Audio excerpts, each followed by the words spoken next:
Yeah, I mean, if you're looking to pay up at forward, I obviously don't mind Kevin Durant, who's just over 11,000 going up against the Knicks. You can never really go wrong rostering Kevin Durant. I don't even think we need to dig too far into that one.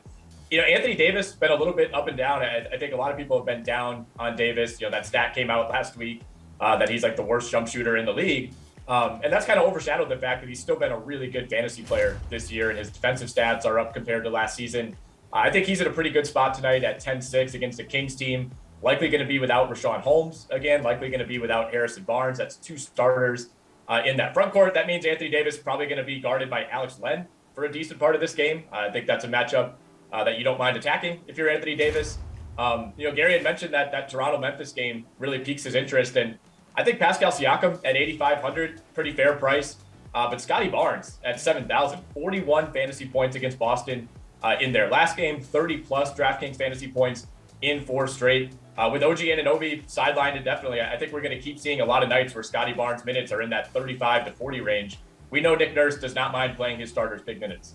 So, Friar, what do you want to do here? Again, 5-game slate, so not a whole lot to choose from. Yeah, so I'm going to go with a guy who's actually going to line up at point guard tonight, but you'll see him on DraftKings listed as a shooting guard or small forward because that is his natural position. Talking about Alex Burks, who's taken over at point guard for Kemba Walker, who has not only just been taken out of the starting lineup, he is now out of the rotation for the Knicks in the short term at least. Of course, with Burks' usage rate 18.6%.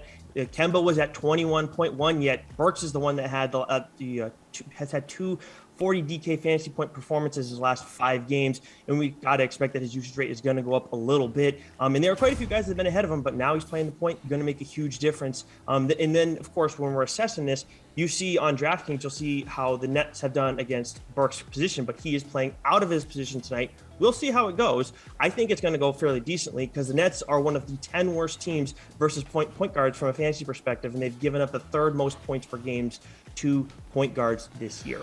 Garion, what are the chances you're going with someone possibly against your Raptors there? I will be going with someone against my Raptors. There's 2 really good options here. I'm going to lean with Dillon Brooks, who is in what I would basically call like the holy trinity spot tonight. 1, no Ja Morant so far this season. Only 159 possessions that Brooks has played without Morant, but he's averaging 1.32 DraftKings points per minute, has a usage rate around 36% with Morant off the court.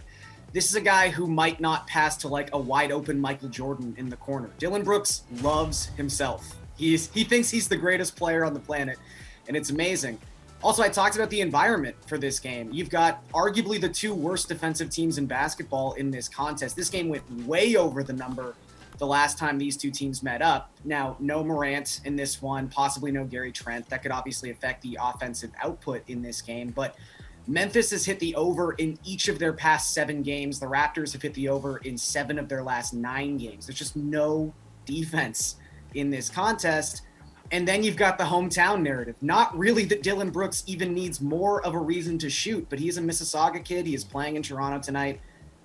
I could honestly see him taking 10 field goal attempts in the first quarter. And I'm not really exaggerating for effect here. I think that is something that could definitely happen.